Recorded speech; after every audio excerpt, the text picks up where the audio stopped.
everyone, this is Akshita and welcome back to my channel. In this video, we are going to cover chapter number 3, Plant Kingdom of Class 11th Biology. तो जैसा कि आप सभी को पता होगा कि मेरे चैनल पर एक वन शॉट सीरीज चल रही है जिसके अंदर हमने क्लास 12th की पूरी ऑर्गेनिक केमिस्ट्री कंप्लीट कर ली है एंड उसके साथ साथ हमने क्लास 11th बायोलॉजी में चैप्टर नंबर 1 और चैप्टर नंबर 2 कंप्लीट कर लिया है एंड अब हम आ गए हैं चैप्टर नंबर 3 पर। इन सभी वीडियोस के लिंक आपको डिस्क्रिप्शन में मिल जाएंगे और अगर आपको ये सारे नोट्स चाहिए हो तो मेरे टेलीग्राम चैनल का भी आपको लिंक डिस्क्रिप्शन में मिल जाएगा। So let's start this video also without any further delay. So before starting this chapter we should know कि हमारा जो प्लांट किंगडम है, बेसिकली हमारे जो प्लांट्स हैं वो दो पार्ट्स में डिवाइडेड हैं। एक तो क्रिप्टोगैम्स और एक फिनेरोगैम्स। तो एक बहुत ही फेमस करेंसी है जो आपने जरूर सुनी होगी, विच इज योर क्रिप्टो करेंसी। तो क्रिप्टो करेंसी क्या कभी हमें देखी जा सकती है? ये एक इस तरह की करेंसी है जो कि डिजिटली ऑपरेटेड है, हम उसको छू नहीं सकते, उसको देख नहीं सकते, राइट। तो यानी कि क्रिप्टो जहां पर भी आ जाए यहाँ पर कुछ ना कुछ तो छुपा हुआ होगा, हिडन होगा। तो अगर हम बात करें अपने क्रिप्टोगैम्स की, तो ये वो वाले प्लांट्स होते हैं जिनके जो सेक्स ऑर्गन्स है वो हिडन होते हैं। इन और इसके एग्जाम्पल आ जाते हैं हमारे पास एल्गी, ब्रायोफाइट एंड टेरिडोफाइट। अगर मैं बात करूं फिनेरोगैम्स की, तो फिनेरोगैम्स आपके वो वाले प्लांट्स होते हैं जिनके सेक्स ऑर्गन्स होते हैं एक्सपोज्ड, ठीक है, जिसमें हमारे एंजियोस्पर्म्स एंड जिम्नोस्पर्म्स आ जाते हैं। अब हमारा लास्ट चैप्टर में जो बायोलॉजिकल क्लासिफिकेशन था उसमें हमने देखा था एक हमारे पास ऑर्गेनिज्म आया था विच वाज साइनोबैक्टीरिया, या फिर उसका अदर नेम था ब्लू ग्रीन एल्गे। उसको हमने मोनेरा किंगडम में डाला था, राइट। अब जब उसके नाम को हमने पहले ब्लू ग्रीन एल्गे रखा था तो इसका मतलब कुछ ना कुछ तो ऐसा होगा कि हम उसे एल्गी से कंपेयर कर रहे थे, या फिर हमने सोचा होगा कि ये एल्गी का ही एक पार्ट है। बट फ्यूचर में क्या हुआ, हमने उसको एल्गी कंसिडर करना बंद कर दिया। ऐसा क्यों हुआ? उसके पीछे रीजन ये है कि जो हमारी ब्लू ग्रीन एल्गी है वो क्या है, दे आर प्रोकैरियोट्स, ठीक है, और जो प्लांट होते हैं वो कैसे होते हैं, यूकैरियोट्स।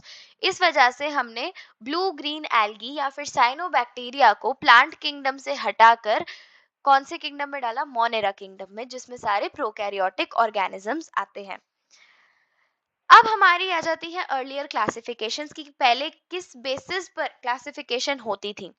ये पूरा आपका एनसीईआरटी का ही पैराग्राफ है, तो अगर आप इसकी एक एक लाइन को अच्छे से समझेंगे तो आपकी side by side full NCERT reading भी हो जाएगी। तो बेसिकली जो पहले हमारे क्लासिफिकेशन सिस्टम्स थे उसमें मॉर्फोलॉजिकल कैरेक्टर्स को देखा जाता था, ठीक है। अब मॉर्फोलॉजिकल कैरेक्टर्स से मेरा क्या मतलब है, जो हमारे कैरोलस लिनियस थे, ये वही कैरोलस लिनियस है जो कि हमने चैप्टर नंबर 1 में भी पढ़े थे, चैप्टर नंबर 2 में भी पढ़े थे एंड अभी चैप्टर नंबर 3 में भी आ गए हैं। तो इन्होंने क्या बोला, इन्होंने बोला हम देखेंगे बाहरी कैरेक्टर्स को जो हम इजीली देख सकते हैं, वो होते हैं मॉर्फोलॉजिकल कैरेक्टर्स, जैसे कि वो कौन से हैबिटेट में रह रहे हैं प्लांट्स, उनका क्या कलर है, उनकी क्या शेप है लीव्स की, है ना। ये सब इन बेसिस पर उन्होंने क्या बोला कि हम सिस्टम, एक क्लासिफिकेशन सिस्टम बना देते हैं। क्योंकि ये सिर्फ बाहर के कैरेक्टरिस्टिक्स को देखकर क्लासिफिकेशन लाया गया था, इसीलिए इस वाले क्लासिफिकेशन को बोला गया आर्टिफिशियल सिस्टम ऑफ क्लासिफिकेशन। यहाँ पर क्या हो रहा था, यहाँ पर इतनी सारी प्रॉब्लम्स थी, उनमें से एक ये भी थी कि इन्होंने वेजिटेटिव और रिप्रोडक्टिव पार्ट्स को, जो आपके वेजिटेटिव और सेक्सुअल कैरेक्टरिस्टिक्स थे, उनको इक्वल वेटेज दे दी। जबकि हम बहुत अच्छे से जानते हैं कि जो वेजिटेटिव कैरेक्टरिस्टिक्स होते हैं वो एनवायरनमेंट से बहुत इजीली इन्फ्लुएंस हो जाते हैं as compare to sexual characteristics. That's why हम इन दोनों को एक इक्वल वेटेज प्रोवाइड नहीं कर सकते। अब क्या हुआ, धीरे धीरे ये वाली हमें फीलिंग आने लगी कि हमें बाहर के पार्ट्स के साथ साथ, बाहर की क्वालिटीज के साथ साथ इनर क्वालिटीज भी देखनी चाहिए। और इनर क्वालिटीज या फिर इनर पार्ट्स को जब हम स्टडी करते हैं उसे हम बोलते हैं एनाटॉमी। तो अब क्या हुआ कि जब हमने मॉर्फोलॉजिकल स्टडी के साथ साथ एनाटॉमिकल स्टडी भी इन्वॉल्व करी, तो हमने इस सिस्टम ऑफ क्लासिफिकेशन को नाम दिया नेचुरल क्लासिफिकेशन सिस्टम, ठीक है। और ये जो सबसे पहले ये क्लासिफिकेशन सिस्टम अपनाया था, उन दो साइंटिस्ट का नाम था George Bentham and Joseph Dalton Hooker.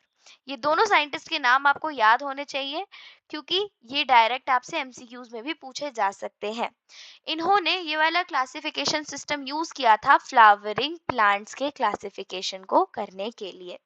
ठीक है, तो इस स्लाइड से हमने दो चीजें सीखी। सबसे पहली कि हमारे पास आया एक नेचुरल क्लासिफिकेशन सिस्टम और दूसरा आर्टिफिशियल क्लासिफिकेशन सिस्टम।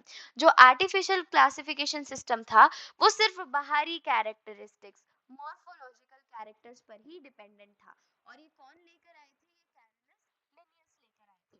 फिर ये डिसमिस कर दिया गया और ये माना गया कि हमें एनाटॉमी को भी इम्पोर्टेंस देनी चाहिए और उसके बेसिस पर भी क्लासिफिकेशन करना चाहिए। तो जब हमने मॉर्फोलॉजी और एनाटॉमी दोनों को यूज करके एक नया क्लासिफिकेशन सिस्टम निकाला, उसको हमने बोला नेचुरल क्लासिफिकेशन सिस्टम।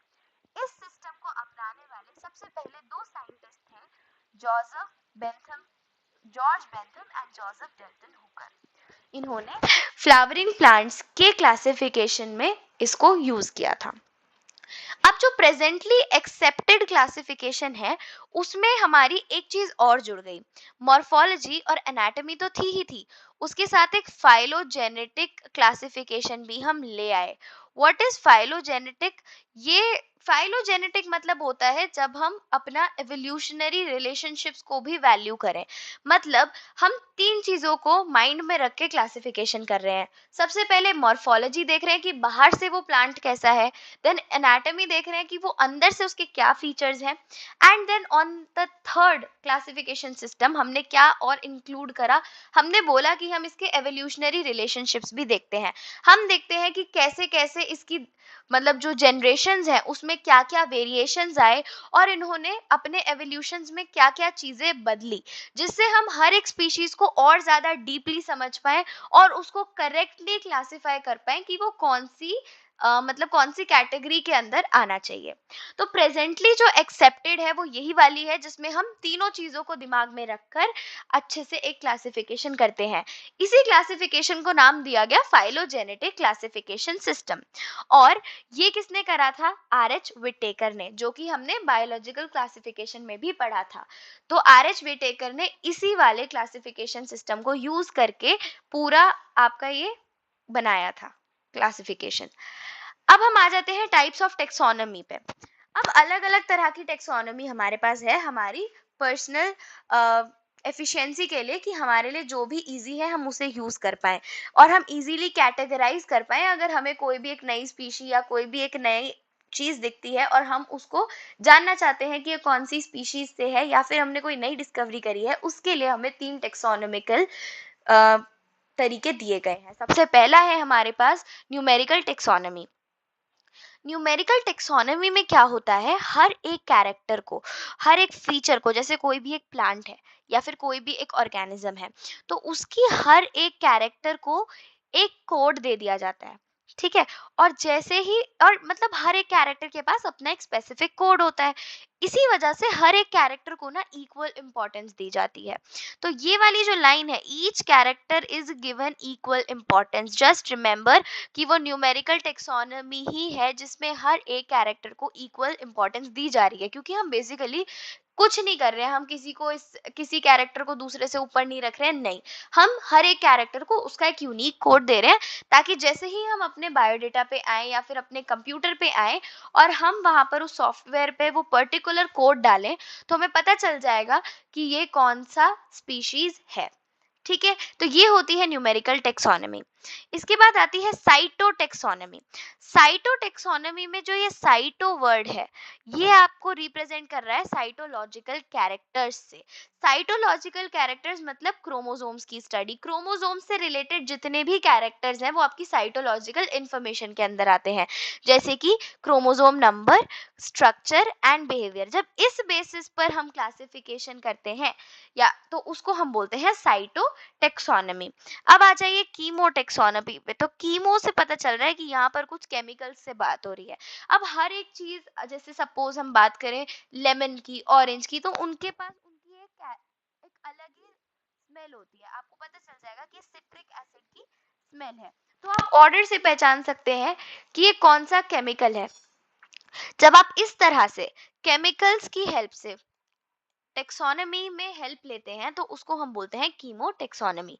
तो ये क्या यूज कर रहा है, ये यूज कर रहा है केमिकल कॉन्स्टिट्यूएंट्स को of the plant to resolve the confusions. आप इजीली रिजॉल्व कर सकते हैं अपनी कंफ्यूजन को कि ये कौन सा प्लांट है। ठीक है, अब ये वही वाला क्वेश्चन आ गया और ये पूछा भी जाता है कि ऐसी कौन सी टेक्सोनमी है जो कि इक्वल इंपॉर्टेंस देती है हर एक कैरेक्टर को, तो दैट इज न्यूमेरिकल टेक्सोनमी। अब आप आ जाइए एल्गी पे, आपका फर्स्ट प्लांट किंगडम का मेंबर। तो एल्गी, एल्गी मतलब काई। हाँ, ये वही काई है जब बहुत ज्यादा बारिश होती है और कई जगह पे ग्रीन ग्रीन सा कोई स्ट्रक्चर आ जाता है और वो पूरा ऐसे ग्राउंड को कवर कर लेता है, या कई बार पानी के ऊपर भी वो ग्रीन ग्रीन सा आ जाता है, सो दैट इज एल्गी। तो देखा है ना वो कैसा फैला हुआ सा स्ट्रक्चर होता है, उसी स्ट्रक्चर को बोल देते हैं थलोइड। ठीक है, अब ये कैसे है, ये क्लोरोफिल बियरिंग है, ऑब्वियसली प्लांट है तो क्लोरोफिल बियरिंग होगा, प्लांट है तो ये ऑटोट्रॉफिक भी होगा। ठीक है, और ये अधिकतर कैसे होते हैं, एक्वेटिक होते हैं। आपने खुद नोटिस किया होगा पानी के ऊपर बहुत ज्यादा ये जम जाती है ग्रीन कलर की ना। अब देखिए, ये अधिकतर आपको कहाँ देखने को मिलती है, जहां पर मॉइस्चर होता है। तो ये तो आप डेली लाइफ एग्जाम्पल से ही बता सकते हो कि एल्गी कहाँ कहाँ मिलती है।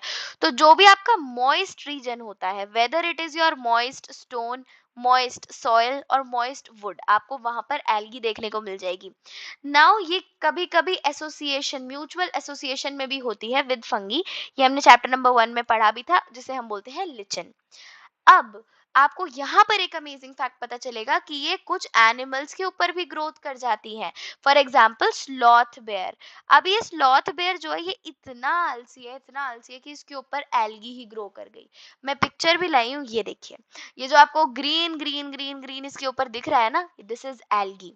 तो ये इतना आलसी जानवर है कि ये हिलता ही नहीं है और इसके ऊपर एल्गी ग्रो कर जाती है। सो ये क्वेश्चन भी पूछा जाता है कि स्लॉथ बेयर ऐसा कौन सा एनिमल है जिसके ऊपर भी एल्गी ग्रो कर जाती है, that is your sloth bear. अब जो एल्गी है वो अलग अलग साइज, अलग अलग फॉर्म की हो सकती है, जैसे कि वो कॉलोनी भी फॉर्म कर सकती है, वो फिलामेंटस भी हो सकती है, और वो मरीन फॉर्म्स में भी हो सकती है। ये क्वेश्चन पूछा जाता है कि कॉलोनियल फॉर्म कौन सी है, सो it is Volvox. Filamentous form है इसकी यूलोथ्रिक्स एंड स्पाइरोगायरा। अब यहाँ पर आपका एक अमेजिंग फैक्ट आता है कि क्या आपको पता है एल्गी कई बार इतनी मैसिवली ग्रो कर जाती है कि वो 100 मीटर्स की हाइट तक ग्रो कर जाती है। और उसी का एग्जाम्पल हमारे पास आ जाता है जो कि है कैल्प्स। ये क्वेश्चन भी पूछा जाता है कि मैसिव ग्रोथ एल्गी कौन सी है जो 100 मीटर्स तक भी ग्रो कर जाती है, so that is your kelps. और ये एक तरह की ब्राउन एल्गी है। अभी आप अलग अलग तरह की एल्गी पढ़ेंगे, वहां पर आपको पता चलेगा कि ये कैसे, मतलब कौन सी एल्गी में किस तरह से क्लासिफाई की जाती है। अब आप आ जाइए रिप्रोडक्शन इन एल्गी पे। तो एल्गी में तीनों तरह से रिप्रोडक्शन हो सकता है, वेजिटेटिव मीन्स से भी, एसेक्सुअली भी एंड सेक्सुअली भी। वेजिटेटिव मीन्स से अगर मैं बात करूं तो वेजिटेटिव रिप्रोडक्शन इसमें होती है बाय फ्रेगमेंटेशन, और ये वही फ्रेगमेंटेशन है जो कि आपने 10th स्टैंडर्ड तक पढ़ी है। इसमें ये जो हर फ्रेगमेंट बनेगा ये एक अलग थैलस में डेवलप हो जाता है। अगर मैं बात करूं एसेक्सुअल रिप्रोडक्शन की, तो यहाँ पर दो तरह के स्पोर्स बनते हैं, जू स्पोर्स एंड एपेलानोस्पोर्स। तो जो जू स्पोर्स होते हैं ये सबसे ज्यादा कॉमन होते हैं और कॉमनली यही देखे जाते हैं। Now what is the difference between aplanospores and zoospores. Zoospores जो होते हैं वो ना फ्लैजिलेटेड होते हैं, ठीक है, मोटाइल होते हैं, यानी कि उनके पास फ्लैजिला होता है, दे कैन मूव। लेकिन अगर मैं बात करूं ए प्लेनोस्पोर्स की, तो जो ए प्लेनोस्पोर्स होते हैं दे आर नॉन मोटाइल, उनके पास फ्लैजिला नहीं होता। This is the difference between zoospores and aplanospores. अब आप आ जाइए सेक्सुअल रिप्रोडक्शन में। तो सेक्सुअल रिप्रोडक्शन कैसे होगा, ऑब्वियसली यहाँ पर दो गैमीट्स का होगा फ्यूजन। अब यहाँ पर एल्गी में अलग अलग तरह के गैमीट्स भी बनते हैं, ठीक है, और उसी के बेसिस पे हमारे पास तीन कंडीशंस आ जाती हैं। First one is isogamous, second one is anisogamous and third one is oogamous. Isogamous की अगर मैं बात करूं तो जब दोनों गैमीट्स बिल्कुल सिमिलर साइज के हों एंड दोनों के पास ही फ्लैजिला हो, तो उसको हम बोलते हैं आइसोगैमस, और इसका एग्जांपल आ जाता है हमारे पास यूलोथ्रिक्स। नाउ एक यहाँ पर एक्सेप्शन भी है कि जो दोनों गैमीट्स हैं वो सिमिलर साइज के तो है बट उनके पास फ्लैजिला नहीं है, दे आर नॉन फ्लैजिलेटेड। तो इस एक्सेप्शन का जो एग्जाम्पल है वो है स्पाइरोगायरा। क्योंकि इन दोनों का साइज सेम है, इसीलिए ये भी आपका आइजोगेमस में ही आते हैं। अगर मैं बात करूं एनाइजोगेमस की, तो एनाइजोगेमस में क्या होता है कि जो दोनों आपके गैमीट्स हैं वो दोनों फ्लैजिलेटेड तो हैं, दोनों ही मोटाइल है, मूव कर सकते हैं, लेकिन उनमें से एक छोटा होगा एंड एक बड़ा होगा। और इतना आपको पता ही होगा कि जो बड़ा वाला होता है वो हमेशा फीमेल गैमेट होता है और जो छोटा वाला होता है वो हमेशा मेल गैमेट होता है। सो ये वाले आ जाते हैं हमारे पास एनाइजोगैमस, एंड इसका एग्जाम्पल है यूडोरेना। अब आप आ जाइए थर्ड वन पे, विच इज योर oogamous। oogamous में क्या होता है, एक गैमीट बड़ा होता है which is of course of female, और एक छोटा होता है विच इज ऑफ मेल। जो छोटा वाला होता है वो फ्लैजिलेटेड होता है, यानी कि मोटाइल होता है, मूव कर सकता है, और जो बड़ा वाला गैमीट होता है फीमेल का होता है वो मूव नहीं कर पाता, उसके पास फ्लैजिला नहीं होता। सो ऐसे टाइप ऑफ को हम बोल देते हैं oogamous, एंड इसका एग्जाम्पल है हमारे पास वॉल्वॉक्स एंड फ्यूकस। अब आप आ जाइए, ये है आपकी अलग अलग तरह की एल्गी, जिसमें ये दोनों हैं ग्रीन एल्गी, फिर यहाँ पर आ जाएंगी आपकी ब्राउन एल्गी, एंड ये है आपकी रेड एल्गी। ये सब अभी हम डिटेल में पढ़ेंगे। एंड नोट कि आपको हर एक डायग्राम का, जैसे अगर ये वाला डायग्राम है तो आपको पता होना चाहिए कि ये किसका स्ट्रक्चर है, क्योंकि डायरेक्ट आपको डायग्राम दिखा के क्वेश्चंस पूछ लिए जाते हैं। ठीक है, तो आपको हर एक का पता होना चाहिए कि ये क्या है। एंड यहाँ पर कई बार आपके एग्जाम में ऐसे भी आ जाएगा कि डायग्राम दे देंगे और इसको ऐसे करके हाइड कर देंगे, तो आपको ये सारी चीजें, बायो में डायग्राम इज मस्ट, तो प्लीज इनको बिल्कुल बिल्कुल भी इग्नोर ना करें। अब आ जाइए आप नेक्स्ट पर, यूजेस ऑफ एल्गी। तो एल्गी के देखिए अधिकतर यूजेस तो वही हैं जो हर एक प्लांट के होते हैं, जैसे कि क्योंकि ये फोटोसिंथेटिक है नेचर में, है ना, तो क्या होगा कि ये कार्बन डाइऑक्साइड फिक्सेशन करेगी, और आप ये याद रखें कि half of the total carbon dioxide fixation यही करती है हमारी अर्थ पे, और ऑब्वियसली फोटोसिंथेटिक है नेचर में, तो जो हमारी लेवल ऑफ डिजॉल्व ऑक्सीजन है उसको भी क्या करेगी, इंक्रीज कर देगी। अब अगर हम बात करें नेक्स्ट प्रॉपर्टी की, तो ये एनर्जी रिच कंपाउंड के भी प्राइमरी प्रोड्यूसर्स होते हैं, और एक्वाटिक एनिमल्स की फूड साइकिल का बेसिस भी यही बनाती है। थर्ड हमारे पास आ जाता है कि हमारी काफी सारी स्पीशीज ऑफ पोरोफायरा, लैमिनेरिया एंड सरगैजम, ये उनमें आती है जो कि फूड सप्लीमेंट्स की तरह यूज की जाती हैं। ठीक है, इसकी एक ट्रिक भी है जो कि मेरी नहीं है, मैंने भी कहीं से देखी है, अगर आपको प्रेफरेबल लगे तो आप भी पढ़ सकते हैं इससे, विच इज पो ला एंड सा, पोलासा। तो मतलब मेरी नहीं है ट्रिक, मैंने भी कहीं से देखी है और याद हो जाता है इससे। तो ये क्या है, पो से पोराफायरा, ला से लेमिनेरिया एंड सरगैजम सा, तो पोलासा गोज फॉर फूड। ठीक है, तो ये वाली जो स्पीशीज है एल्गी की, ये फूड सप्लीमेंट की तरह भी यूज होती हैं। अब काफी सारी ऐसी ब्राउन एंड रेड एल्गी हैं जो कि लार्ज अमाउंट ऑफ हाइड्रोकोलाइड्स बनाती हैं। अब हाइड्रोकोलाइड्स होते हैं वाटर होल्डिंग सब्सटेंसेस, ठीक है, ये अपने अंदर पानी को होल्ड कर लेते हैं, और इसके आपके पास मेनली जो एग्जांपल आते हैं वो आते हैं एल्जीन एंड कैराजीन। ये जो हाइड्रोकोलाइड्स हैं ये कमर्शियली यूज किए जाते हैं। नाउ यहाँ से भी एक क्वेश्चन बनता है कि बताइए, एल्जीन या फिर कैराजीन में से कोई भी एक आपको एल्गी दे देंगे एंड पूछेंगे बताइए इनमें से ब्राउन एल्गी कौन सी है, रेड एल्गी कौन सी है, तो एक कंफ्यूजन हो जाता है क्योंकि दोनों का नाम समहाउ सेम सेम है। तो आप एक ट्रिक से याद कर सकते हैं कि देखिए यहाँ पर ये क्या है, रेड एल्गी, तो रेड में आ रहा है आर, तो जिसमें भी आर आ जाए that is your red algae, जैसे कि कैरेजीन में आर आ रहा है तो ये रेड एल्गी है। मतलब ऐसी कोई एसेट ट्रिक नहीं है, बस एक जुगाड़ है याद करने का कि कंफ्यूजन ना हो। और ऑब्वियसली दूसरी वाली हो जाएगी आपकी brown algae which is algin. Next है आपका अगार, ये भी क्वेश्चन आता है, पूछा जाता है अगार किससे बनता है, तो ये जेलिडियम और ग्रासिलेरिया से बनता है, ये भी एक तरह की रेड एल्गी है। अब ये जो अगार है ये किस लिए यूज किया जाता है, ये यूज किया जाता है आइसक्रीम्स और जेली की प्रिपरेशन में। नेक्स्ट है आपका क्लोरेला, तो क्लोरेला सबसे पहले पूछा जाता है व्हाट इज क्लोरेला, तो क्लोरेला है आपका एक unicellular algae which is very very very rich in proteins, और ये इतना रिच इन प्रोटीन होता है कि ये एक फूड सप्लीमेंट की तरह भी यूज होता है, कि जब स्पेस ट्रैवलर्स बाहर जाते हैं, स्पेस में जाते हैं, तो वो इसको लेके जाते हैं ताकि उनको प्रोटीन की कमी ना हो। So it is also used as a food supplement. तो बेसिकली इस स्लाइड पे जो भी गिवन है आपको एक एक लाइन अच्छे से याद होनी चाहिए, बिकॉज यूजेस ऑफ एल्गी में से कहीं से भी क्वेश्चन आपसे पूछा जा सकता है, even in boards and NEET also. अब आप आ जाइए टाइप्स ऑफ एल्गी पे। तो टाइप्स ऑफ एल्गी में सबसे पहले हमारे पास आ जाती है क्लोरोफाइसी, जिसे कॉमनली हम ग्रीन एल्गी के नाम से जानते हैं। अब अगर ये ग्रीन कलर की है तो ऑब्वियसली इसमें जो डोमिनेंट पिगमेंट्स होंगे वो कौन से होंगे, क्लोरोफिल होंगे। एंड क्लोरोफिल में भी कौन से, क्लोरोफिल ए एंड बी। तो इसमें chlorophyll A and B dominant pigment होता है, इसी वजह से इसका कलर होता है ग्रीन। ये यूनिसेल्युलर भी हो सकते हैं, ये कॉलोनियल भी हो सकते हैं, ये फिलामेंटस भी हो सकते हैं। अब जो इनके पिगमेंट्स हैं वो कहाँ पर होंगे, वो क्लोरोप्लास्ट में होंगे। क्लोरोप्लास्ट की अलग अलग शेप हो सकती है, डिस्कॉइड, प्लेटलाइट, रेटिकुलेट। यहाँ से इतने क्वेश्चंस नहीं आते हैं। यहाँ पर आ जाइए, यहाँ से क्वेश्चन पूछा जाता है कि जो क्लोरोफाइसी के अधिकतर मेंबर्स होते हैं उनके पास होती हैं कुछ स्टोरेज बॉडीज। अब इन स्टोरेज बॉडीज का नाम आपसे पूछा जाता है। ठीक है, तो ये कौन सी स्टोरेज बॉडीज है, इनका नाम है पायरिनॉइड्स। इसके अंदर ये स्टोर करते हैं अपना फूड। और ये पायरेनॉइड्स कहाँ लोकेटेड होते हैं, ये लोकेटेड होते हैं आपके क्लोरोप्लास्ट में। पायरेनॉइड्स के अंदर क्या होते हैं, प्रोटीन्स होते हैं।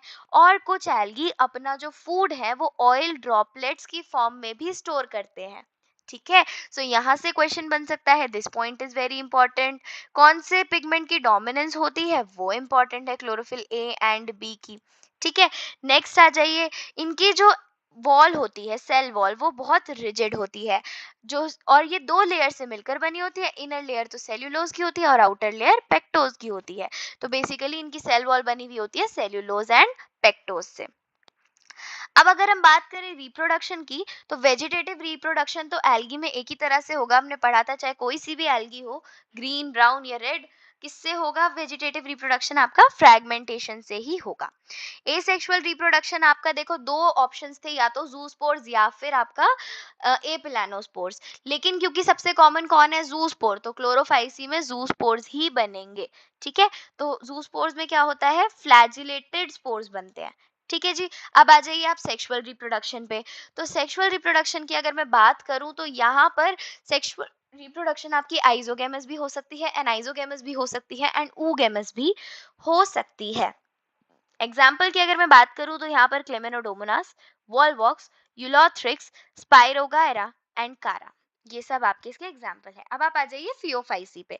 तो फियोफाइसी होती है आपकी ब्राउन एल्गी। ठीक है, जो कि हमें मरीन हैबिटेट्स में अधिकतर देखने को मिलती है। ये भी कई साइज और फॉर्म्स में मिलती है। ये ब्रांच भी हो सकती है, फिलामेंटस फॉर्म भी हो सकती है, जिसका एग्जाम्पल है एक्टोकार्पस। यहाँ से क्वेश्चन आ सकता है क्योंकि एनसीईआरटी की बीच की लाइन है, आपसे बोल देंगे कि filamentous form of Phaeophyceae is, या फिर आपसे एक्टोकार्पस दे देंगे और आपको बताना पड़ेगा कि ये कौन सी एल्गी है एंड उस फियोफाइसी की भी ये कौन सी फॉर्म है। तो वहां पर आपको बताना पड़ेगा कि ये फियोफाइसी है एंड ये फिलामेंटस फॉर्म है। तो ऐसी छोटी छोटी जगहों से एमसीक्यूज आ जाते हैं, इसीलिए in biology NCERT is must, you must read each and every line carefully. तो यहाँ पर आपके ब्राउन एल्गी का ही एग्जाम्पल है कैल्प्स भी, जो कि 100 मीटर्स तक की हाइट तक पहुंच जाता है। अब आपके जो फियोफाइसी हैं इसमें कौन से पिगमेंट्स होते हैं, इसमें एक तो होता है क्लोरोफिल ए एंड सी, फिर कैरोटेनॉइड्स एंड जेंथोफिल। जेंथोफिल भी ये मतलब जेंथोफिल का एक टाइप ऑफ पिगमेंट होता है, जेंथोफिल नहीं है, उसका एक टाइप है जिसका नाम है फ्यूकोजेंथिन। ठीक है, उसका नाम है फ्यूकोजेंथिन, ये लिखा है यहाँ पर। तो फ्यूकोजेंथिन होता है बेसिकली इसमें। ठीक है, और इसके जो कलर होते हैं वो ऑलिव ग्रीन से ब्राउन की शेड्स तक जाते हैं, डिपेंड करता है कि कितना फ्यूकोजेंथिन इसमें प्रेजेंट है। अब जो फूड है वो स्टोर होता है in the form of laminarin and mannitol. इन दो फॉर्म्स में इनका फूड स्टोर होता है, ये भी क्वेश्चन पूछा जाता है, इंपॉर्टेंट है। पिगमेंट्स के ऊपर पूछा जाता है, ये भी इंपॉर्टेंट है। अब आप आ जाइए यहाँ पर, इनकी जो सेल है वो कैसी है, सेल्यूलोजिक सेल वॉल ही है इनके पास भी। और इनकी जो ये जो सेल्यूलोजिक वॉल है ये किससे कवर्ड है, एक जिलेटिनस कोटिंग ऑफ एल्जीन से। ये पूछा जाता है कि कौन सी कोटिंग से, तो एल्जीन की कोटिंग से ये कवर्ड होती हैं। अब जो प्रोटोप्लास्ट है उसके अंदर क्या होगा, प्लास्टिड्स के साथ साथ एक सेंट्रली लोकेटेड वैक्यूल और न्यूक्लियस भी होता है। जो प्लांट बॉडी है वो किससे अटैच होती है, अब देखो इनके पास ट्रू रूट्स, लीव्स और स्टेम तो होगा नहीं, बट उसकी जगह कुछ ना कुछ तो इन्हें अपने पास रखना पड़ेगा ना, ताकि ये अच्छे से मतलब अटैच हो जाए सबस्ट्रेटम से। Substratum is basically your soil या फिर योर सरफेस जहां पर आपका प्लांट प्रेजेंट है। तो उसकी जगह पे इनके पास रूट लाइक, स्टेम लाइक ऐसे स्ट्रक्चर्स होते हैं। ठीक है। अब देखिए, यहाँ पर मैं आपको दिखा भी देती हूँ, वो जो डायग्राम थे उसमें देखिए, ये रही आपकी ब्राउन एल्गी। इनके पास रूट्स की जगह होता है होल्ड फास्ट, ये रहे। फिर स्टेम की जगह होती है स्टाइप, और ये जो लीफी लाइक स्ट्रक्चर है जो कि इनके पास फोटोसिंथेटिक ऑर्गन होता है, उसको हम बोलते हैं फ्रॉन्ड। ठीक है। अब कुछ प्लांट्स में ये देखिए होल्ड फास्ट है, यहाँ पर भी फ्रॉन्ड है। इसके साथ साथ मिड रिब है जो कि लीव्स में भी देखने को मिलती है, एंड कुछ के पास ये एयर ब्लैडर भी होता है। ठीक है। अब आप आ जाइए, यहाँ पे भी देखिए ये स्टाइप है, फिर यहाँ पर ये आपका फ्रॉन्ड हो गया। तो ये इसके कुछ पार्ट्स थे। फिर अगर हम बात करें वेजिटेटिव रिप्रोडक्शन, कोई और ऑप्शन है ही नहीं, तो फ्रेगमेंटेशन से ही होगा। एसेक्सुअल रिप्रोडक्शन की बात करें तो यहाँ पर भी जू स्पोर्स ही बनेंगे, यानी कि मोटाइल स्पोर्स बनेंगे। नाउ यू मस्ट रिमेम्बर कि यहाँ पर फियोफाइसी में जो आपके पास बन रहे हैं जू स्पोर्स, वो बायफ्लैजिलेट होंगे, मतलब दो ही फ्लैजिला होंगे उनके पास, जो कि ट्रांसवर्सली लाइक लैटरली लाई करेंगे। देखो मुझसे भी मिस्टेक हो गई, नॉट ट्रांसवर्सली, लेटरली लाई करेंगे। कैसे होंगे? दोनों अनइक्वल होंगे और लेटरली अटैच्ड फ्लैजिला होंगे इसमें। ठीक है। अब आप आ जाइए रोडोफाइसी पे, और आप कह सकते हैं रेड एल्गी। अब ये रेड क्यों दिखते हैं? क्योंकि इसमें डोमिनेंस होती है रेड पिगमेंट की, और उस रेड पिगमेंट का नाम है आर फाइकोएरिथ्रिन। ठीक है। अब जो मेजोरिटी ऑफ रेड एल्गी देखने को मिलती है वो बहुत ज्यादा गर्म एरिया पे देखने को मिलती है। यहाँ से क्वेश्चन पूछा जाता है कि बताइए वो कौन सी एल्गी है जो बहुत ही डीप ओशंस में भी देखने को मिलती है, जहां पर तो सनलाइट भी नहीं जा पाती अच्छे से। तो दैट इज योर रोडोफाइसी। यहाँ से क्वेश्चन पूछा जाता है, और यहीं पर ये चीज लिखी हुई भी है कि ये वहां पर भी जिंदा रह जाती हैं जहां पर बहुत ही छोटी से छोटी, बहुत ही कम से कम लाइट भी पेनिट्रेट कर जाती है। ठीक है। अब अधिकतर रेड एल्गी की जो रेड थलाई होती है वो कैसी होती है? मल्टी सेल्यूलर होती है, और इनकी थोड़ी सी कॉम्प्लेक्स बॉडी ऑर्गेनाइजेशन होती है। फूड कौन सी फॉर्म में स्टोर होता है? इनका फूड जो है वो स्टोर होता है फ्लोरिडियन स्टार्च की फॉर्म में, और फियोफाइसी का कौन सी फॉर्म में हो रहा था? लेमिनेरियन एंड मेनिटॉल की फॉर्म में। अब ये जो फ्लोरिडियन स्टार्च है, इसका स्ट्रक्चर बहुत बहुत ज्यादा सिमिलर होता है अमाइलोपेक्टिन और ग्लाइकोजन के, और ये दोनों आप पढ़ेंगे क्लास 11th में भी बायोमोलिक्यूल्स में, एंड क्लास 12th में केमिस्ट्री के बायोमोलिक्यूल्स में। तो ये जो फ्लोरिडियन स्टार्च है, इसका स्ट्रक्चर बहुत सिमिलर होता है अमाइलोपेक्टिन एंड ग्लाइकोजन से। ये क्वेश्चन भी पूछा जाता है। तो यहाँ पर भी दो क्वेश्चन आपके बन सकते हैं कि बताइए कौन सी फॉर्म में फूड स्टोर होता है, एंड दूसरी चीज ये भी बता दीजिए कि ये जो फ्लोरिडियन स्टार्च है, ये किससे, इसका स्ट्रक्चर किससे सिमिलर होता है। ठीक है। अब रेड एल्गी कैसे रिप्रोड्यूस करेगी वेजिटेटिवली? इसके पास और कोई ऑप्शन ही नहीं है, फ्रैगमेंटेशन से ही करेगी। एसेक्सुअली यहाँ पे इसने दूसरा तरीका अपना लिया है जो कि कॉमन नहीं है। कौन सा? एप्लानोस्पोर्स वाला। यानी कि अब की बार जो स्पोर्स बनेंगे वो कैसे होंगे? वो होंगे नॉन फ्लैजिलेटेड या फिर नॉन मोटाइल। ठीक है। तो यहाँ पर रेड एल्गी ने अपना थोड़ा सा एक डिफरेंट मूव दिखा दिया है, जो कि फियोफाइसी और आपका क्लोरोफाइसी ने नहीं दिखाया था। वो दोनों जूस्पोर्स बना रहे थे, लेकिन इन्होंने बना दिया क्या? इन्होंने बना दिया एप्लानोस्पोर्स। ऑल्सो जो इनका सेक्सुअल रिप्रोडक्शन होगा, उसमें भी ये सिर्फ एक ही मेथड से रिप्रोड्यूस करेंगे, जो कि है oogamous। मतलब वहां पर भी ये मोटाइल गैमेट्स को यूज नहीं करेंगे। ठीक है। तो यही यहाँ पर लिखा हुआ है, इसीलिए आप याद रखिए कि oogamous का जब भी आपसे एग्जाम्पल पूछा जाए तो सारे के सारे रेड एल्गी oogamous से ही रिप्रोड्यूस करते हैं। एंड इसका एग्जाम्पल आ जाता है आपके पास Polysiphonia, porphyra, ग्रासिलेरिया and gelidium.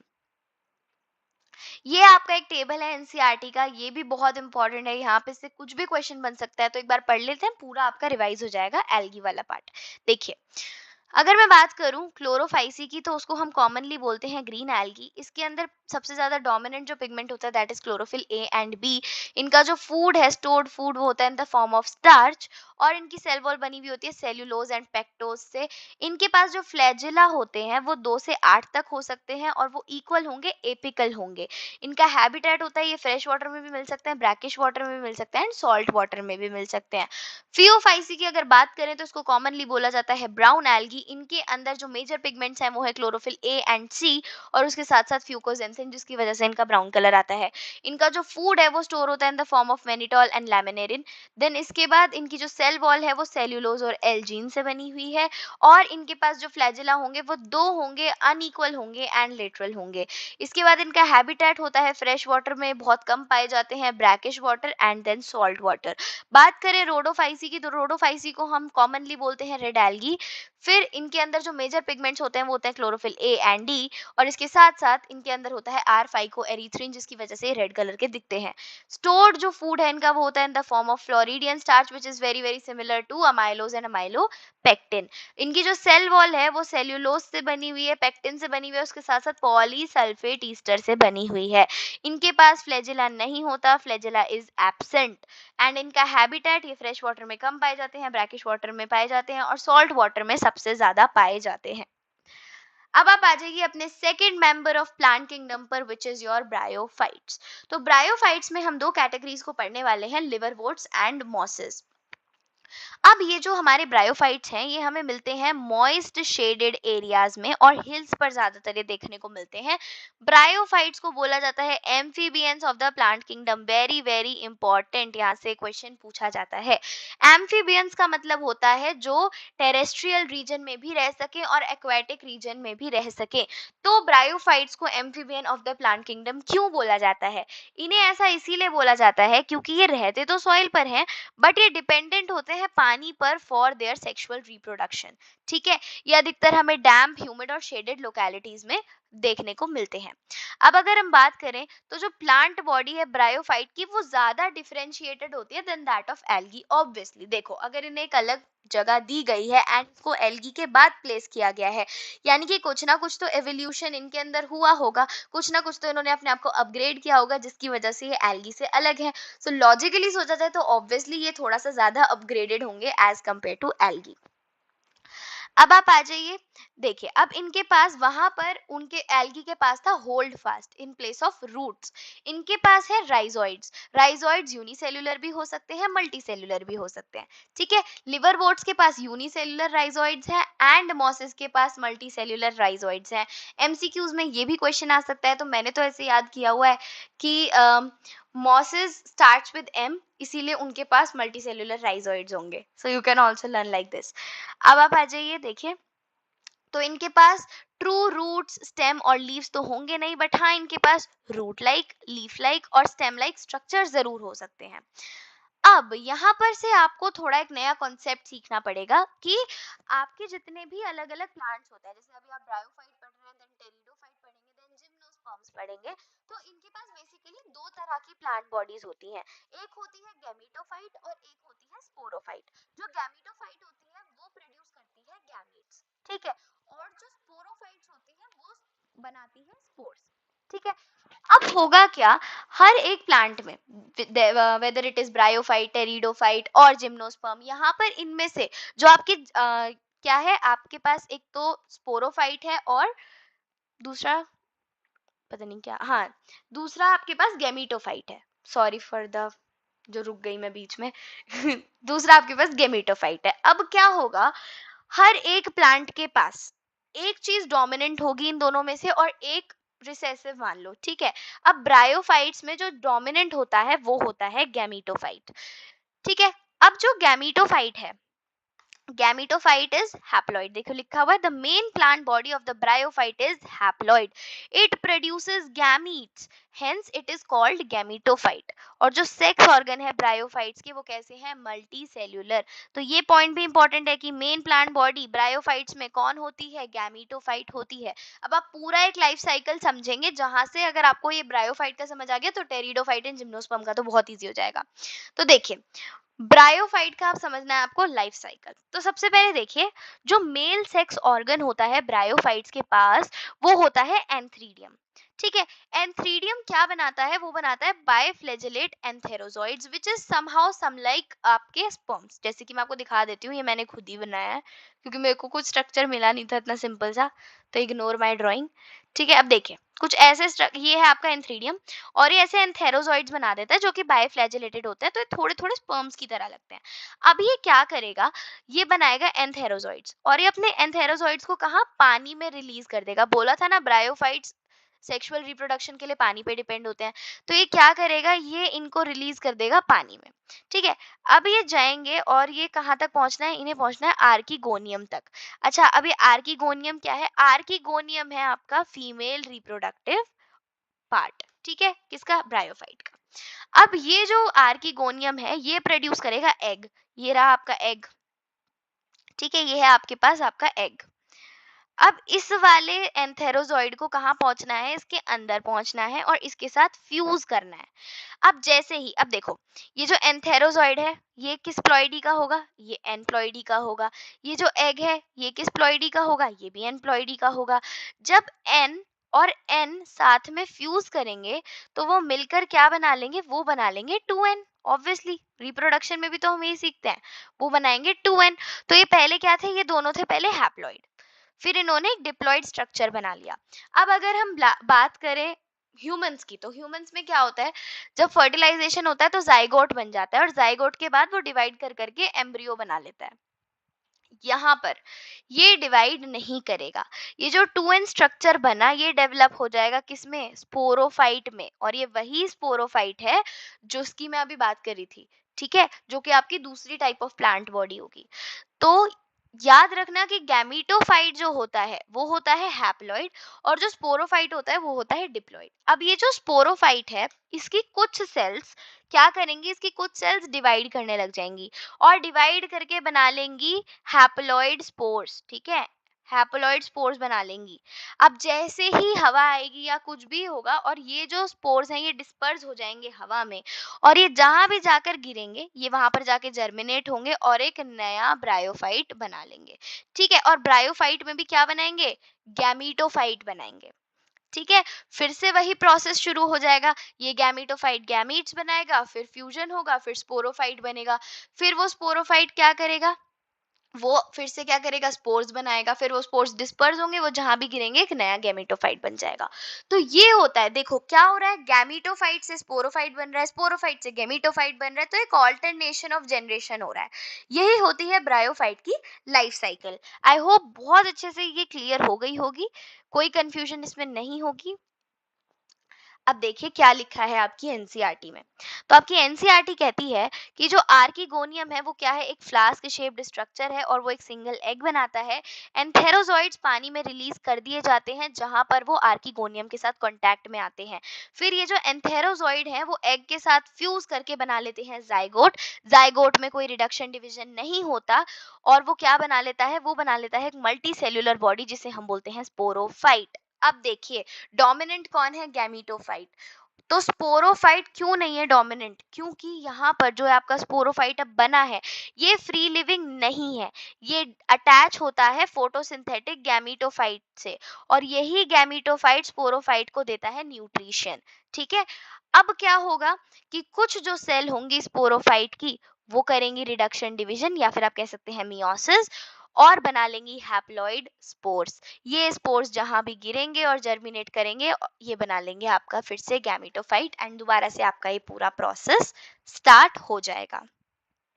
So I hope पूरी लाइफ साइकिल तो ब्रायोफाइट की आपको बहुत अच्छे से क्लियर हो गई होगी। अब आ जाइए आप यूजेस ऑफ ब्रायोफाइट पे। तो ब्रायोफाइट की वैसे तो इन जनरल कोई इतनी इकोनॉमिक इंपॉर्टेंस नहीं है, पर अगर हम बात करें तो कुछ हर्बेशियस मैमल्स जो हैं, बर्ड्स हैं, एनिमल्स हैं, उनके फूड की तरह ये काम आती है। उसके साथ साथ एक इंपॉर्टेंट क्वेश्चन यहाँ से जो पूछा जाता है कि स्फेगनम जो कि एक मॉस है वो प्रोवाइड करता है पीट। ठीक है। और ये जो पीट है ये फ्यूल की तरह भी यूज होती है और पैकिंग मटेरियल की तरह भी यूज होती है लिविंग मटेरियल का ट्रांसशिपमेंट करने के लिए। ऐसा क्यों क्यों यूज होती है? क्योंकि ये बहुत सारा पानी अपने अंदर होल्ड कर सकती है। ठीक है। और मॉसेस लिचन्स के साथ वो पहले ऑर्गेनिज्म थे जिन्होंने कॉलोनाइज करके रॉक्स बनाए थे। ठीक है। और इनकी बहुत इकोलॉजिकल इंपॉर्टेंस भी मानी जाती है। इसके साथ साथ ये ना रॉक्स को भी डिकम्पोज कर देते हैं ताकि जो सबस्ट्रेट है वो हायर प्लांट्स, जो बड़े बड़े प्लांट्स, एंजियोस्पर्म्स, जिम्नोस्पर्म्स, उनके लिए सुइटेबल हो जाए और वो प्लांट्स अच्छे से ग्रो कर जाएं, इसीलिए रॉक्स को भी डीकम्पोज कर देते हैं। इसके साथ साथ ये ना सॉइल के ऊपर एक डेंस मैट बना लेते हैं, क्योंकि इनका स्ट्रक्चर ऐसा होता है कि ये मैट सा बना लेते हैं। उससे क्या होता है, जैसे आपकी रेन हुई, जैसे एसिड रेन हुई, तो वो जो एसिड रेन है वो सॉइल की फर्टिलिटी नहीं खराब कर पाती, क्योंकि इन्होंने ऑलरेडी सॉइल को कवर किया हुआ है। ठीक है। तो इससे क्या होता है, ये सॉइल इरोजन में भी हेल्प कर देते हैं। अब आ जाइए आप लिवर वोट्स पर। तो लिवर वोट्स भी कहाँ ग्रो करते हैं? आपके मॉइस्ट एंड शेडी हैबिटेट्स में ही ग्रो करते हैं। For example in streams and your marshy ground, damp soil, bark of trees and deep in the woods. अगर हम बात करें प्लांट बॉडी की लिवर वोट की, तो वो कैसे होती है? एक थैलॉइड होता है, मतलब एक ऐसा स्ट्रक्चर होता है ना जो कि दोनों तरफ से बिल्कुल ऐसे सरफेस से अटैच होता है, मतलब बिल्कुल ऐसे पतला सा, जो बिल्कुल अटैच हो। सपोज एक पत्ता आपने लिया और बिल्कुल आपने वो चिपका दिया ग्राउंड से, ऐसा कुछ होता है लिवर वोट। ठीक है। तो डॉर्सोवेंट्रली यानी कि दोनों तरफ से वो क्लोजली अप्रेस्ड होता है, बिल्कुल सबस्ट्रेट से मिला हुआ होता है। जो इसके लीफी मेंबर्स होते हैं वो कैसे होते हैं? वो छोटे छोटे अपेंडेजेस टाइप्स होते हैं और इनके पास स्टेम लाइक स्ट्रक्चर्स भी होते हैं। एसेक्सुअल रिप्रोडक्शन लिवर वोट में होता है, जैसा कि सब में हो रहा था, फ्रेगमेंटेशन से ही। और इनके पास एक नई चीज और है जहां से क्वेश्चन पूछा जाता है, so this point is also important. इनके पास एक स्पेशलाइज स्ट्रक्चर भी होता है जिसे बोल देते हैं गैमे। ठीक है।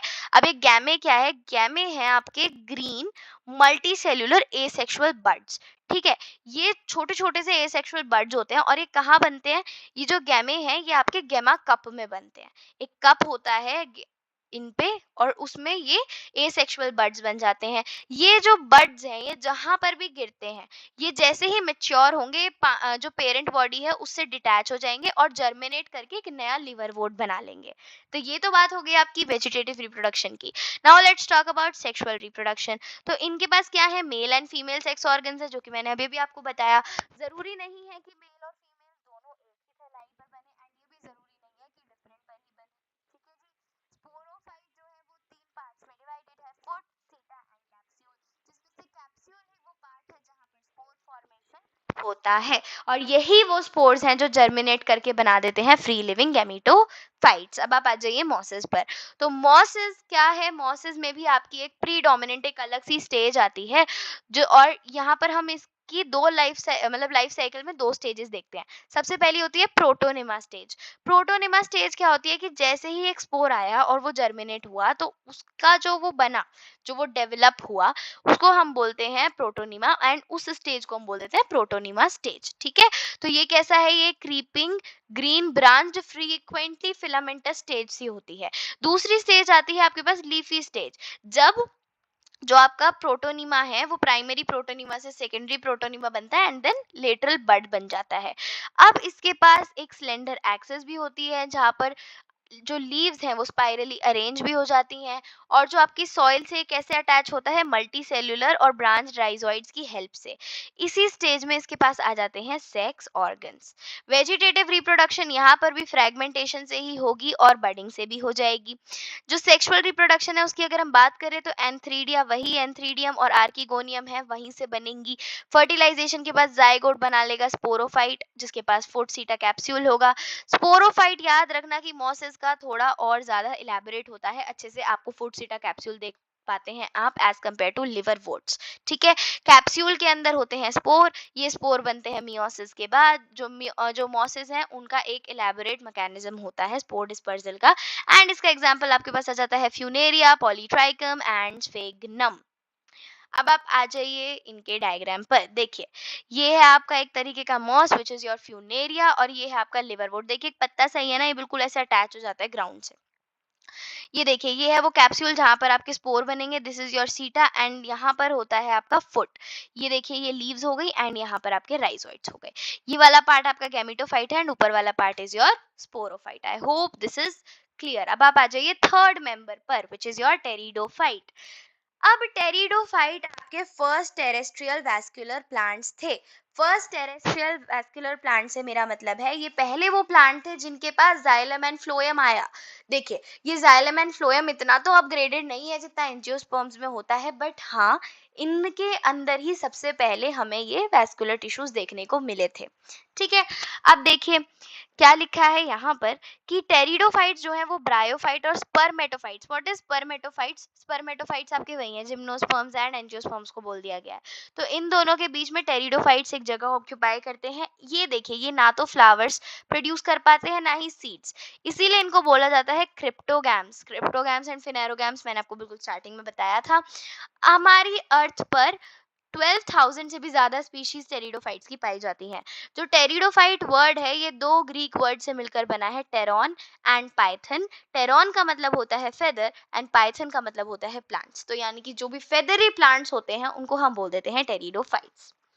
अब आप आ जाइए कैरेक्टरिस्टिक्स ऑफ टेरिडोफाइट पर। अब देखिए, जो आपके टेरिडोफाइट्स हैं ये अधिकतर आपको मॉइस्ट एंड शेडी प्लेसेस में देखने को मिलते हैं। इसके साथ साथ इनके पास वेल डिफरेंट यानी कि ट्रू रूट्स भी होंगी, स्टेम्स भी होंगी, लीव्स भी होंगी। अब देखिए, ये वो पहले हैं जिनके पास वैस्कुलर टिश्यूज हैं एंड उसके साथ साथ इनके पास ट्रू रूट्स, स्टेम्स और लीव्स भी आ गई। अब देखिए, अभी तक हमने देखा था कि जो आपके ब्रायोफाइट्स थे उसमें मेन प्लांट बॉडी थी gametophyte. In case of pteridophyte main plant body बन जाएगी स्पोरोफाइट। ठीक है, अब इनकी जो स्टेम है वो है एक अंडरग्राउंड राइजोम। जो कुछ टेरिडोफाइट्स हैं जिनकी, देखिए, जिन टेरिडोफाइट्स की छोटी लीव्स होती हैं उनको बोलते हैं माइक्रोफिल्स और जिनकी बड़ी लीव्स होती हैं उसको बोलते हैं मेगाफिल्स। माइक्रोफिल का एग्जांपल है लाइकोपोडियम एंड मेगाफिल का एग्जांपल है टेरेस। अगर लीव्स के पास स्पोर भी हैं तो वो हो जाएंगी स्पोरोफिल, और अगर वो बड़ी लीव्स हैं और उनके पास स्पोर है तो वो हो जाएंगी मेगास्पोरोफिल, और अगर छोटी लीव्स हैं और उनके पास स्पोर भी हैं तो हो जाएंगी माइक्रोस्पोरोफिल्स। ठीक है, अब जो प्लांट्स हैं वो फ्लावरलेस होंगे, सीडलेस होंगे। ठीक है, और ये कैसे बनेंगे? ये बनेंगे स्पोर्स की हेल्प से। सो जस्ट रिमेंबर कि इनके जो प्लांट है वो स्पोर्स की हेल्प से बनते हैं। कभी कभी क्या होता है कि ये जो स्पोरोफिल्स हैं, स्पोरोफिल्स क्या है, कंफ्यूज ना हो, स्पोरोफिल्स कुछ नहीं, लीव्स ही हैं। ये वो वाली लीव्स हैं जिनके ऊपर स्पोर्स हैं।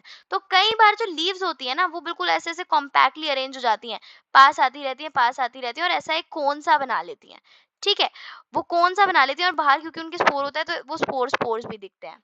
मतलब वो कुछ ना भुट्टे की तरह लगता है। यस, वो भुट्टे की तरह लगता है। तो उसको हम बोल देते हैं कोन्स या फिर स्ट्रॉबेरी। ठीक है, अब इनके पास क्या है, अभी भी मैंने आपको बताया था, वेस्कुलर सिस्टम है जाइलम और फ्लोएम का। जाइलम क्या करता है, वाटर कंडक्शन करवाता है, एंड फ्लोएम क्या करवाता है, फूड कंडक्शन कराता है। बात करते हैं लाइफ साइकिल ऑफ टेरिडोफाइट्स की। तो लाइफ साइकिल ऑफ टेरिडोफाइट्स में भी हमें ऑल्टरनेशन ऑफ जनरेशन देखने को मिलेगा, जो कि हमें ब्रायोफाइट्स में भी देखा देखा हमने। और इसको हम कॉमनली बोल देते हैं, मतलब एक और नया नाम दे दिया इन्होंने, विच इज और मेटाजेनेसिस। अब क्या होगा, जैसे सीड बियरिंग प्लांट्स होते हैं और मॉसेस होते हैं तो उनके पास एक डिप्लॉयड जनरेशन होती है जो कि ऑल्टरनेट कर रही होती है हैप्लॉयड जनरेशन के साथ। इन्होंने कंफ्यूजिंग वर्ड्स में सिर्फ एक बात बोली है कि इनके पास भी एक डिप्लॉयड जनरेशन होगी और एक हैप्लॉयड, जिसमें से डिप्लॉयड कौन सी होती है, अभी मैंने आपको बताया था ब्रायोफाइट में, स्पोरोफाइट। एंड हैप्लॉयड कौन सी होती है, हैप्लॉयड होती है आपके पास गैमीटोफाइट। ठीक है, अब ये जो डिप्लॉयड जनरेशन है ये क्या है, स्पोरोफाइट। देखिए आगे यही लिखा हुआ है, जो कि स्पोर बनाएगी, और जो हैप्लॉयड जनरेशन है वो क्या बनाएगी, वो है गैमीटोफाइट और वो बनाएगी गैमीट्स। दोनों, अब देखो यहाँ पर भले ही डोमिनेंट स्पोरोफाइट है लेकिन दैट डजंट मीन कि जो गैमीटोफाइट है वो स्पोरोफाइट पे डिपेंडेंट है। नहीं, टेरिडोफाइट में दोनों ही स्पोरोफाइट और गैमीटोफाइट फ्री लिविंग है और इंडिपेंडेंट है। ठीक है, so just remember this also. अब आ जाइए आप स्पोरोफिटिक जनरेशन पर। क्योंकि स्पोरोफाइट यहाँ पर है डोमिनेंट, तो उसकी जो जनरेशन चलेगी, उसका जो लाइफ फेज चलेगा वो थोड़ा लंबा होगा एज कंपेयर टू गैमीटोफाइट। अब क्या होगा, प्लांट प्रोड्यूस करेगा स्पोर। ठीक है, स्पोरोफाइट ही तो स्पोर प्रोड्यूस करेगा। अब स्पोर्स प्रोड्यूस हुए, स्पोर्स को हवा ले गई अपने साथ, और जहां पर भी वो गिरे वहां पर एक नया गैमीटोफाइट बन गया। इतना तो हमें पता है, हमने ब्रायोफाइट में भी देखा था। यहाँ पर हमें एक चीज और बता दी गई कि जो स्पोर्स बन रहे हैं ना, मैंने आपको बताया था कि वो जो कैप्सूल है या फिर आपको वो जो स्पोरोफाइट बना, उसकी कुछ ही सेल्स ऐसी होती हैं जो डिवाइड करके स्पोर बना लेती हैं। तो वो जो सेल डिवाइड करके स्पोर बना रही है उनको हम बोल देते हैं क्या, स्पोर मदर सेल्स। ठीक है, तो यहाँ पर वही लिखा है कि स्पोर मदर सेल्स अपने आप को डिवाइड करके बना रही हैं spores with the help of meiosis. अब अधिकतर क्या होता है कि जो प्लांट्स हैं वो सेम ही स्पोर्स बनाते हैं, मतलब आप बता नहीं सकते कि वो फीमेल स्पोर्स हैं या मेल स्पोर्स हैं, और इसका एग्जांपल आ जाता है हमारे पास लाइकोपोडियम। एंड ऐसे प्लांट्स को हम बोल देते हैं होमोस्पोरस, जो कि सेम से ही स्पोर्स बना रहे हैं। कुछ प्लांट्स ऐसे हैं जो कि डिफरेंट स्पोर्स बना रहे हैं, कुछ बड़े कुछ छोटे। जो बड़े वाले स्पोर्स हैं वो किसके हैं, मेल मतलब फीमेल स्पोर्स, और जो छोटे वाले हैं वो है मेल स्पोर्स। तो ऐसे प्लांट्स जो कि अलग अलग तरह के स्पोर्स बना रहे हैं उनको हमने बोला हेटेरोस्पोरस। एंड इसका एग्जाम्पल हमारे पास आ गया सिलेजिनेला। अब हुआ क्या कि जब ये माइक्रोस्पोर डिस्पर्स हो रहे थे और जर्मिनेट हो रहे थे तो हमें मिल रहा था मेल एंथ्रीडियम, और जब मेगास्पोर जर्मिनेट कर रहे थे तो हमें मिल रहा था फीमेल आर्किगोनियम। ठीक है, अब क्या हुआ, जैसे ही फेवरेबल कंडीशंस होती थी तो ये स्पोर जर्मिनेट करके क्या बना लेते थे, छोटे छोटे इंडिपेंडेंट गैमीटोफाइट्स। एंड यहाँ पर हमने इन स्मॉल इंडिपेंडेंट गैमीटोफाइट्स को बोल दिया प्रोथैलस। अब आप आ जाइए गैमीटोफिटिक जनरेशन पर, तो ये बहुत छोटी सी है। इसमें क्या हुआ कि जो प्रोथैलस बना था या फिर गैमीटोफाइट, सबसे पहली बात ये हर जगह पे ग्रो नहीं करता, ये कूल शेडी प्लेसेस पर ही ग्रो करता है। ठीक है, अब ये जो गैमीटोफाइट्स हैं ये कैसे हैं, मल्टी सेलुलर है, फोटोसिंथेटिक है। इनके ऊपर मेल और फीमेल सेक्स ऑर्गन्स होते हैं। मेल सेक्स ऑर्गन को एंथ्रीडियम बोलते हैं, फीमेल वाले को बोलते हैं आर्किगोनियम। जो स्पर्म है एंथ्रीडिया का वो फ्यूज करेगा एग के साथ, और आर्किगोनिया क्या बना लेंगे फिर, वो जाइगोट। ठीक है जी, फिर क्या होगा, ये जो जाइगोट है ये बाद में डेवलप करके बना लेगा एक मल्टीसेलुलर स्पोरोफाइट, और टेरिडोफाइट की पूरी लाइफ साइकिल हमने कर ली है कंप्लीट। तो मैंने बोला था जिसको ब्रायोफाइट की लाइफ साइकिल समझ आ गई उसको आराम से टेरिडोफाइट और जिम्नोस्पर्म की भी समझ आ जाएगी। ठीक है, अब यहाँ पर एक छोटा सा पॉइंट है आपका सीड हैबिट, जो कि एनसीईआरटी में गिवन है, then your pteridophyte is also completed. अब देखिए सीड हैबिट क्या होती है। जैसे कि मैंने आपको बताया कि यहाँ पर क्या हुआ ना, दो तीन चीजें बहुत ही मतलब ऐसा हुआ एवोल्यूशन में, एक बहुत इंपॉर्टेंट स्टेप माना गया। जैसे कि सबसे पहले तो अलग अलग तरह के स्पोर्स बनने लग गए, जिसकी वजह से मेल और फीमेल के वो जो आर्किगोनिया और एंथ्रीडियम है वो अलग अलग बनने लग गए, जबकि पहले हर एक स्पोर सेम होता था। तो एक तो ये एवोल्यूशन आया कि आप डिफरेंशिएट कर सकते हैं और अलग अलग स्पोर से अलग अलग आपका सेक्सुअल ऑर्गन बन रहा है।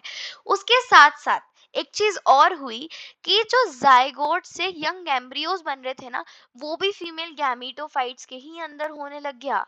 ठीक है, और ऐसा पहली बार ही हुआ था। तो इसीलिए इस इवेंट को एक बहुत ही इंपॉर्टेंट प्रीकर्सर माना गया सीड हैबिट में, और बोला गया कि ये एवोल्यूशन का एक बहुत इंपॉर्टेंट स्टेप है। ठीक है, तो ये थोड़ा सा ही चूक गया था सीड बनाने से। अगर ये और ज्यादा इनका जो डेवलपमेंट है वो सीड तक भी फीमेल गैमीटोफाइट में ही हो जाता, तो यहाँ पर आपके टेरिडोफाइट में ही सीड प्रोडक्शन हो जाता। तो ये बहुत थोड़ा सा चूक गया था।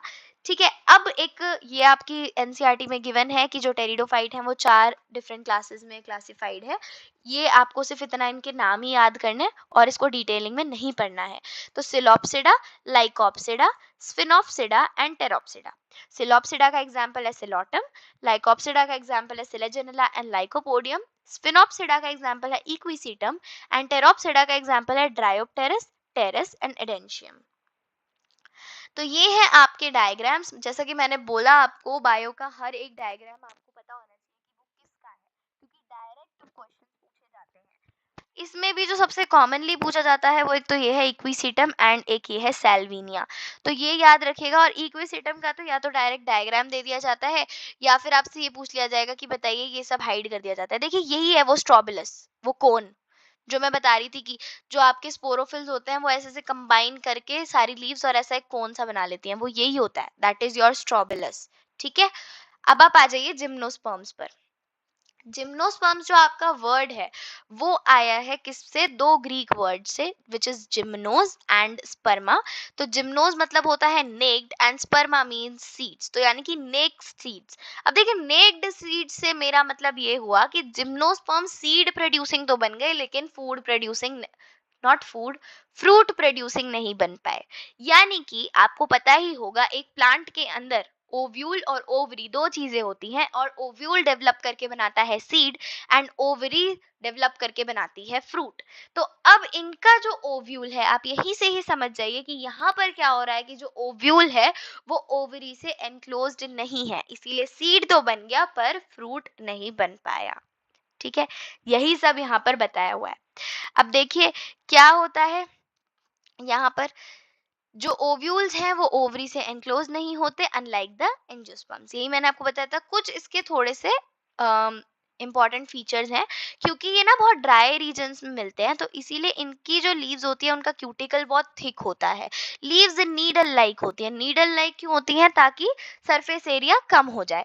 सरफेस एरिया कम होगा तो ट्रांसपिरेशन ज्यादा नहीं हो पाएगा और ये वाटर लॉस को रोक पाएंगे। इसके साथ साथ इनके जो स्टोमेटा होते हैं वो लीव्स के अंदर धसे हुए होते हैं, संकन होते हैं। वही रीजन है कि ट्रांसपिरेशन ज्यादा ना हो पाए।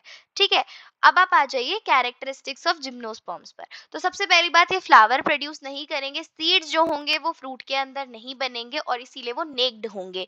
ये आपको ज्यादातर ड्राई रीजन्स में या फिर कोल्डर रीजन्स में देखने को मिलेंगे। इनके पास नीडल लाइक लीव्स होती हैं।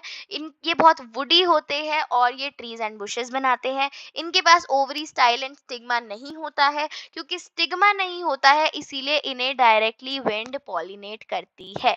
यहाँ से क्वेश्चन पूछा जाता है कि बताइए जिम्नोस्पर्म में कौन सा पॉलिनेटिंग एजेंट यूज होता है। तो प्लीज रिमेंबर कि आपका यहाँ पर विंड ही पॉलिनेटिंग एजेंट होता है। जो मेल गैमीटोफाइट है वो 2 गैमीट्स बनाएगा। आपको पता है मेल गैमीटोफाइट क्या होता है? एंजियोस्पर्म्स में भी वही होता है, गैमीटो और आपका जिम्नोस्पर्म्स में भी वही होता है। और ये है आपका पॉलन ग्रेन। कौन सा? Pollen grain. ठीक है, तो मेल गैमीटोफाइट क्या है? Pollen grain. क्या बनाएगा? 2 गैमीट्स बनाएगा। ये जो 2 गैमीट्स बनाएगा उनमें से सिर्फ एक ही होगा फंक्शनल। यहाँ पर भी कोन्स बनेंगे। हाँ जी, ये वही कोन्स है जो कि टेरिडोफाइट्स में आपने अभी भी पढ़े थे, वही स्ट्रोबिलस। ठीक है, और इन्हीं कोन्स के पास होंगे रिप्रोडक्टिव स्ट्रक्चर्स। जो सीड्स हैं उनके पास एंडोस्पर्म भी होगा जो कि फूड स्टोर करेगा और ग्रोथ करवाएगा और डेवलपमेंट करवाएगा प्लांट की। ये वही एंडोस्पर्म है जो कि आपने क्लास 10th में डबल फर्टिलाइजेशन में भी पढ़ा था। आई होप आपको याद होगा, थोड़ा सा याद दिला देती हूँ। क्या होता है कि आपका जो ये स्टिग्मा होता है, ये आपका स्टिग्मा है। अभी स्ट्रक्चर बन नहीं पाएगा मुझसे सही से, पर थोड़ा सा समझने के लिए कुछ ऐसा सा होता है।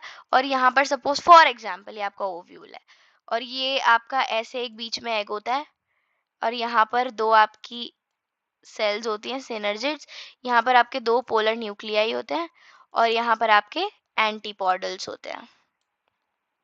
ठीक है, अब होता क्या है कि यहाँ पर आपका स्टिग्मा, एंजियोस्पर्म्स में ऐसा होता है कि यहाँ पर आएगा पोलन ग्रेन, वो एक पोलन ट्यूब बनाएगा और पोलन ट्यूब ऐसे पीछे से जाती है। ठीक है, और ये जो पोलन ट्यूब है इसमें क्या करेगा, ये डिस्पर्स कर देता है क्या, अपने 2 गैमीट्स को। ठीक है, एक गैमीट तो यहाँ पे एग के साथ फ्यूज कर लेता है जिसे हम बोलते हैं सिंगेमी और वो बनाएगा जाइगोट। ठीक है, और एक आता है यहाँ पे इन न्यूक्लियस के पास, पोलर न्यूक्लियाई के पास, और क्या बना लेता है, PEN which is your primary endosperm nucleus, जो कि बाद में एंडोस्पर्म बनता है और नरिशमेंट प्रोवाइड करता है। तो ये वही वाला एंडोस्पर्म है। ठीक है, प्लीज डोंट गेट कंफ्यूज्ड, ये वही वाला आपका एंडोस्पर्म है। चलिए, अब आ जाइए, इनके पास भी क्या होंगे, इनके पास भी होंगे वैस्कुलर टिश्यूज यानी कि जाइलम एंड फ्लोएम, ताकि इनका अच्छे से ट्रांसपोर्टेशन हो पाए न्यूट्रिएंट्स एंड वाटर का। अब जाइलम और फ्लोएम में थोड़ी सी कमी रह गई है बिकॉज पूरे तो एवोल्यूशन नहीं हो पाया ना, वो किस में होगा, वो एंजियोस्पर्म में होगा। तो आपके जाइलम के पास वेसल्स नहीं होंगे एंड फ्लोएम के पास कंपेनियन सेल्स और सीव ट्यूब्स नहीं होंगी। आ जाइए लाइफ साइकिल ऑफ जिम्नोस्पर्म्स पर। तो देखिए, लाइफ साइकिल ऑफ जिम्नोस्पर्म की अगर मैं बात करूं तो यहाँ पर भी हैप्लॉइड और डिप्लॉइड दोनों होगी, ऑल्टरनेशन ऑफ जनरेशन भी देखने को मिलेगी। मतलब वही हैप्लॉइड होगी गैमेटोफाइट और डिप्लॉइड होगी आपकी कौन सी, डिप्लॉइड होगी आपकी स्पोरोफाइट। ठीक है जी, तो यहाँ पर भी आपको ऑल्टरनेशन ऑफ जनरेशन देखने को मिलेगा। डोमिनेंट कौन सा होगा, डोमिनेंट यहाँ पर भी स्पोरोफाइट ही होगा। गैमेटोफाइट सिर्फ एक जगह डोमिनेंट था, वो था आपके ब्रायोफाइट में। अब यहाँ पर भी आपकी स्पोरोफिटिक डोमिनेंट साइकिल है जो आपका, क्योंकि यहाँ पर भी स्पोरोफाइट डोमिनेंट है इसीलिए गैमेटोफाइट वाला जो फेज होगा वो बहुत ही छोटा होगा। रिप्रोडक्टिव ऑर्गन्स कहाँ है आपके, कोन्स ही हैं। अब जो मेल कोन्स है, मेल कोन्स मैंने अभी भी आपको बताया था, स्पोरोफिल्स वो वाली लीव्स होंगी जिनके ऊपर स्पोर होगा। अगर स्पोर छोटा वाला है तो उन्हें हम बोलेंगे माइक्रोस्पोरोफिल्स। और वो कौन से, और जब ये माइक्रोस्पोरोफिल्स एक कॉम्पैक्ट स्ट्रक्चर बना लेंगे, ये सारी लीव्स जो जितनी भी माइक्रोस्पोरोफिल्स हैं वो पास आके कॉम्पैक्ट स्ट्रक्चर बना लेंगी, उसे हम बोलेंगे कोन। और कौन सा कोन, मेल कोन या फिर मेल स्ट्रॉबेरी। ठीक है। ऐसा ही आपका कौन सा होगा, फीमेल कोन। वो कैसे बना होगा, वो बना होगा स्पोरोफिल्स से, और उन स्पोरोफिल्स से जिसमें जो स्पोर्स हैं वो बड़े वाले होंगे, तो इसीलिए हम उन्हें बोलेंगे मेगा स्पोरोफिल्स। जब बहुत सारे मेगा स्पोरोफिल्स एक कॉम्पैक्ट स्ट्रक्चर बनाएंगे तो उसे बोलेंगे फीमेल कोन या फिर फीमेल स्ट्रॉबेरी। तो ये बात हो गई आपके male cone and female cone की। ठीक है। अब क्या होगा कि जो माइक्रोस्पोरोफिल्स हैं उनके अंदर होगा माइक्रोस्पोरेंजिया। अब ये जो माइक्रोस्पोरेंजिया है इसी के अंदर बनेंगे हैप्लॉइड माइक्रोस्पोर। अब ये जो माइक्रोस्पोर हैं ये डेवलप हो जाएंगे मेल गैमीट्स में और बना लेंगे क्या, पॉलन ग्रेन, और बाकी के सारे हो जाएंगे डीजेनरेट। फीमेल कोन्स में भी क्या होंगे, फीमेल कोन्स में है मेगास्पोरोफिल्स, और मेगास्पोरोफिल्स ने ही तो क्लस्टर बना के क्या कर लिया, फीमेल कोन बना लिया। अब इनके अंदर होंगे ओव्यूल, और ओव्यूल के अंदर होगा मेगास्पोरेंजियम। ठीक है। इस मेगास्पोरेंजियम के अंदर ही क्या बनेंगे, हैप्लॉइड मेगास्पोर्स बनेंगे। और ये हैप्लॉइड मेगास्पोर्स बनाए किसने, कुछ मदर सेल्स ही तो होंगी जो डिवाइड करके मेगास्पोर्स बना रही हैं। उन मदर सेल्स को हमने बोल दिया मेगास्पोर मदर सेल। अब फिर से वही जो एंजियोस्पर्म्स में होता है, पॉलन ग्रेन आएगा, वो एग तक रीच करेगा with the help of wind या फिर किसी और पॉलिनेटिंग एजेंट की हेल्प से। फिर ये जो पॉलन ग्रेन है वो अपने स्पर्म्स या फिर गैमीट्स को रिलीज करेगा, और जो न्यूक्लियाई होगा मेल का और फीमेल गैमेटोफाइट का, वो दोनों एक दूसरे के साथ फ्यूज करके बना लेंगे जाइगोट। और इस प्रोसेस को हम बोलते हैं फर्टिलाइजेशन। और यहीं से आपकी पूरी लाइफ साइकिल खत्म होती है, किसकी, जिम्नोस्पर्म की। एंजियोस्पर्म आपके सिलेबस में है नहीं, थोड़ा बहुत इंट्रोडक्शन ही है, क्योंकि आपकी जो नेक्स्ट चैप्टर्स हैं मॉर्फोलॉजी एंड आपकी एनाटॉमी, उसमें भी आप पूरा फ्लावरिंग प्लांट्स पढ़ते हैं। क्लास 12 में भी चैप्टर नंबर 1 ही पूरा फ्लावरिंग प्लांट्स पर ही डेडिकेटेड है। So that's all from my side, और I hope you liked it. अगर कोई और नया सजेशन हो कि मैं किस चैप्टर पे नया वन शॉट लेके आऊँ, so do let me in the comment section. Notes चाहिए हो तो टेलीग्राम का लिंक आपको डिस्क्रिप्शन में मिल जाएगा। And do follow this series. Thanks for watching.